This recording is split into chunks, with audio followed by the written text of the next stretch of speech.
Hello and welcome to this course on timeline advertising. In this course, we're going to cover how to drive targeted traffic from Twitter with ads that appear in people's Twitter timelines. This course is divided into 3 modules. Module 1 covers campaign objectives and details.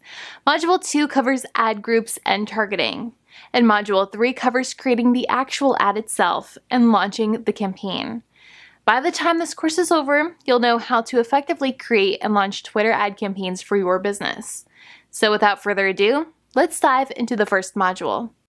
Okay guys, welcome to Module 1. In this module, our expert will be teaching you about campaign objectives and details. So get ready to take some notes and let's jump right in. Okay, so here we are on the Twitter dashboard. We're going to come up here to Create Campaign.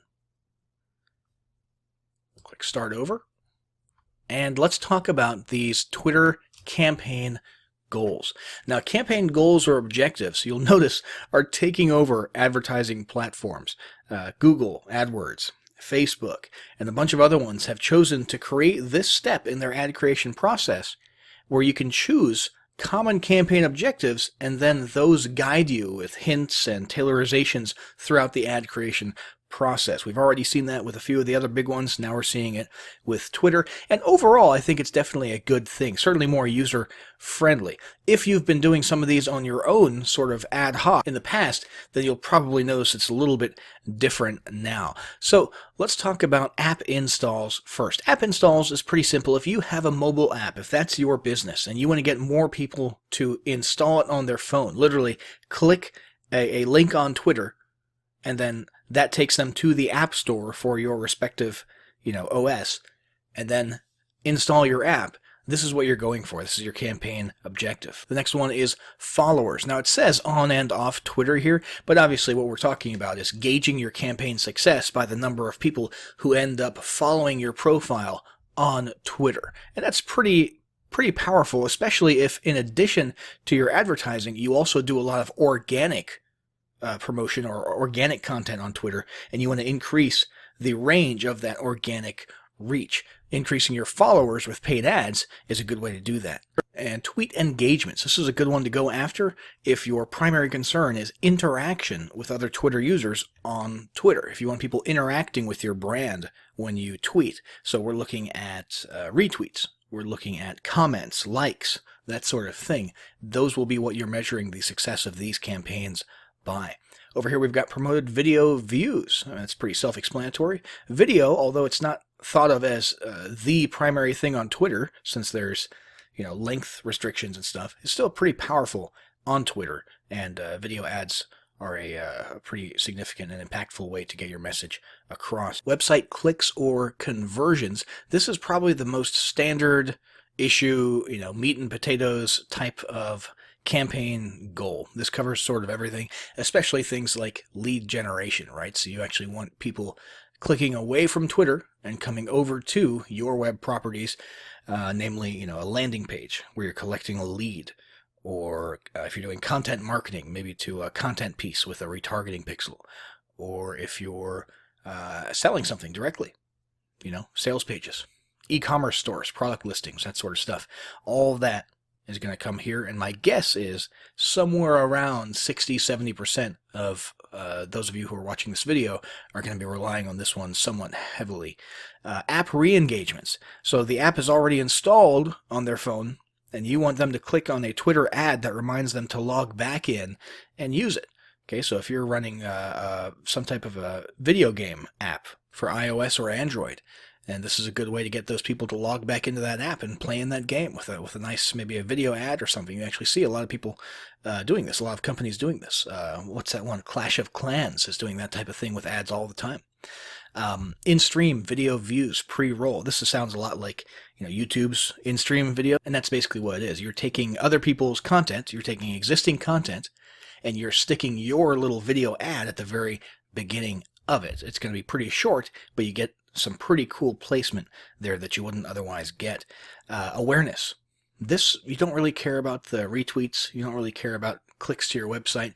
You don't even really care about followers. What you want is your brand identity, literally your name, your logo, your identity in front of as many eyeballs as possible. Okay, so this is based on, impressions. Even if people are just swiping by and not really super conscious of the fact that they've just seen your brand, you're sort of building that subconscious, top of mind awareness, and this is a good campaign for building that. So now let's go ahead and click on followers. Let's say that we're trying to build a follower campaign so that we can increase our organic reach without having to pay for ads on Twitter. All right, and how it works, this is a little explanation of how things work. You're going to promote your account to build an engaged audience. You're only paying for the followers you gain. So it doesn't matter what type of engagement you get on this post. We could get, 100 retweets and likes and comments and all that good stuff, clicks to our website, pretty much anything. And we're not being billed for any of that. So that's all just extra, That's all just gratis. What we're paying for is just people who click and follow our profile on Twitter. So this is pretty sweet if that's your primary goal. And you've got all the basic stuff here. You've got your campaign name. You've got a start date. You've got an optional end date. So let's talk about some reasons you might have an end date. Let's say you've got a sales quota coming up. An end date might be useful. In fact, an end date in conjunction with accelerated delivery, which will spend your budget faster and try to get your ad in front of more eyeballs in a more frequent and quick way. Those two things could work together quite well. If you've got a live event coming up, an actual physical live event that's happening on a specific day, well, obviously, that's got to end at some point, preferably a few days before the event. So that would be a good time to utilize an end date for your campaign, as well as accelerated delivery. A product launch where you've literally just got a 7-day window. That would make sense to have a start and an end date, and maybe even an accelerated delivery, okay? But most people are probably just going to let ads run evergreen, most brands on Twitter, because it's a part of their actual, day-to-day life, their day-to-day advertising. Then we've got, daily budget. And then we've got total budget, which is optional. So if we want to spend, let's say, $25 per day, and sort of indefinitely, however, we want this particular campaign to run out after, let's say, $2,000, we can configure it in this manner. So after however many days, this will eventually grind to a halt when we hit our total budget, and then we can sort of stop and breathe and look back at the campaign to see how it performed and whether or not we want to change things up a little bit, start a new campaign, use a different approach. So that's pretty much it for campaign details. I'll set this back to standard. We're going to hit next up here, and that's going to bring us to the Add Groups page, and that's what we'll discuss in the next lesson. Hey folks, welcome to Module 2. In this module, our expert will be covering ad groups and targeting. So get ready to take some notes and let's jump right in. All right, so here we are on the ad group page. Now the first thing you'll notice is that some of these variables seem to conflict with the variables on the campaign creation page. However, this is overlap, okay? This is sort of compartmentalization.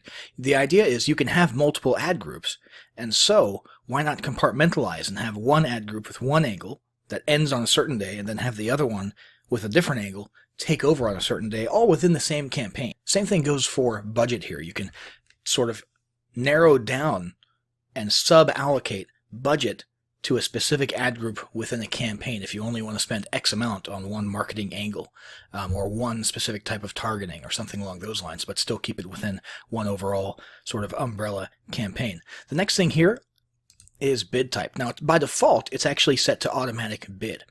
If you've done your homework, if you have a pretty solid understanding of the market value of bids for, the various types of engagements or clicks or objectives that you're going for, if you've done your homework, target cost can be something that you can incorporate into your campaign. However, if you haven't and you're new to Twitter ads, it's best if you just let Twitter and their algorithms handle this for you. Then we're going to hit next.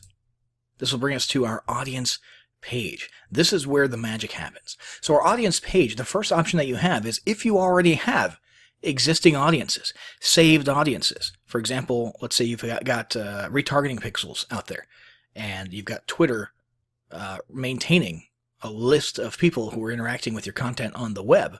You could actually incorporate these right here. We're not going to do that. Demographics. Ideally, before you run any ad campaign, you should have done some market research, or you should already know who your ideal customer avatar is, based on all sorts of information. You would take that avatar, and then you would use these variables here to match that as much as possible. So age, gender, where they're located, what type of technology they use, and generally speaking, if you haven't done that research, you should try to leave it a little bit broad, okay? So unless you know that your product is going to be more marketable to females, either because of common sense, if it's a female related product, or you've got market research specifically, that where you actually did the studying, you hit the books, and you found out that males are more likely to buy product X than females. Unless you've done that kind of stuff, you should leave this more or less broad. Down here you've got an odd collection of different things that you can specify. Locations, that's obviously pretty common. You can choose countries, you can narrow down to states, regions, that sort of thing, even zip codes. However, the rest of these are a little bit unusual. Operating system version is something that you can target by if you only want people using this or that operating system. Same thing for device models. That's pretty specific. Platforms that they're using. Languages, that's not super special. We see that type of thing all the time. And even carriers. They're mobile carriers. So depending on what you're marketing exactly, those might be relevant to you. Most people probably won't end up using these or narrowing down by these ones right here, though. Just language and location could come in handy for most of you. The next thing here is going to be the audience feature. This is where you get into sort of that Facebook style narrowing down of people by their interests, by their past behavior, that sort of thing. So we could, let's say just for grins, we're a piano company. We want to narrow down by people who might be interested in learning to play the piano. And so we're going to go into interests, and we're going to click on music and radio, and we're going to find classical down here, for example, and hit add. And boom, there you go. We just had approximately, what did it say? Music and radio. It'll give you an estimate on the right-hand side. 381,000 people who Twitter has positively identified as having shown evidence of being interested in classical music at some point in the past. Okay, so that's a pretty powerful way to target people. And as you can see, we've got a target summary or an audience summary right here on the right hand side that changes as you shape and narrow your audience. Now, recommendations is an interesting one. Basically, Twitter will figure out what the most popular hashtags and usernames are based on the audience that you've selected, and then they will incorporate those usernames and hashtags into your marketing for even further targeting. Now, the problem with that for us is we set all of our demographics to super broad. So because we're so broad, I don't know that having Twitter's algorithms go out and find popular hashtags and usernames associated with this demographic is going to be of any use to us at all. So I'm going to leave that turned off, but it definitely sounds like something worth exploring depending on how narrow your audience becomes and how narrow your demographics get. Now, another new feature here is retargeting people who saw or engaged with past tweets. That is a huge, very, very powerful way to sort of spend your ad dollar on specifically people who are already familiar with your brand, so that you're not getting as much in the way of cold looks, but you're getting some warm audience as well. Once we've got our audience all set up and selected, we're going to hit next, and that's going to bring us to the actual ad creative, which is what we'll cover in the next lesson. All right, welcome to Module 3. In this module, our expert will teach you about creating the actual ad itself and launching the campaign. So get ready to take some notes, and let's jump right in. All right, so here we are on the actual ad creative page. Now, an ad in Twitter is a tweet. That's important to understand. And what you can do is reach back into past existing tweets and turn those into promotional tweets. Or you could just create one from scratch. Now, in our case, we've got one right here. And you can shuffle, by the way, by organic tweets that you've done in the past, scheduled tweets, and promoted-only tweets. Right now we have a scheduled tweet that happens to exist. We can utilize this as our Twitter ad, and you really want to match your ad copy to what your campaign goals are. So obviously, if your campaign goals had been website clicks and conversions, well, then you would want some type of a call to action that leads to people clicking and leaving Twitter to go to your site. In our case, we chose followers. So we want more and more followers. And that basically means we want people to look at our ad for a little while, and we want it to speak to them. We want them to answer a question, because if they engage with our ad, for example, by leaving a comment, they'll probably be more likely to hit the follow button as well and follow us on Twitter. So that's how we sort of structured this ad here. Now, let's go ahead and select it. We'll hit next. Oh, and I should mention, users' timelines is the default setting because that's what Twitter is. That's like 90% of Twitter is the timeline. Okay, but you can also choose to sneak your ads into profile pages and tweet detail pages, which we'll leave selected to increase our reach. Next. All right, so here we are. We can review the details of our campaign and ad group and our audience targeting one final time. We've got our date, we've got our budget, we've got our pacing, we've got our ad group, we've got our audience right here, we've got our placement that we chose, and right here is our actual ad, okay? So a compelling image that sort of pops out, plus a question. Our favorite song to play during piano lessons was such and such. What was yours? All right, so hopefully we'll actually get some comments, some answers, and people choosing to follow us on Twitter so we can increase our organic reach. And that is pretty much the only reason that we're running this ad. That's our campaign goal. We would hit launch campaign. And there you go. Now, once your campaign is published, you're going to want to regularly monitor these stats right here. Okay? You want to keep an eye particularly on impressions, so your overall ad spend, your results, which in our case, once again, we're looking for follows, your results rate, which is going to be a combination of impressions and results, your cost per ad result, which is very important. That's sort of your main metric. That's going to be a combination of your overall spend and the results, and how that's matching up against your daily budget. And of course, keep an eye on how much money you have left as well. But you're going to want to adjust your ad groups and your angles and so on and so forth if you're noticing that the performance that you're getting here is not quite up to par and you're not getting your best bang for your buck out of the budget that you're putting into your ads. So make sure you come back here, monitor your campaigns, compare them with each other, compare them with past data, and keep on top of this so that you are actually getting the results that are best for you for every single cent that you put into Twitter's pockets. But that is it, guys. We have successfully gone through the entire process now of planning out, setting up, and launching our first ad on Twitter.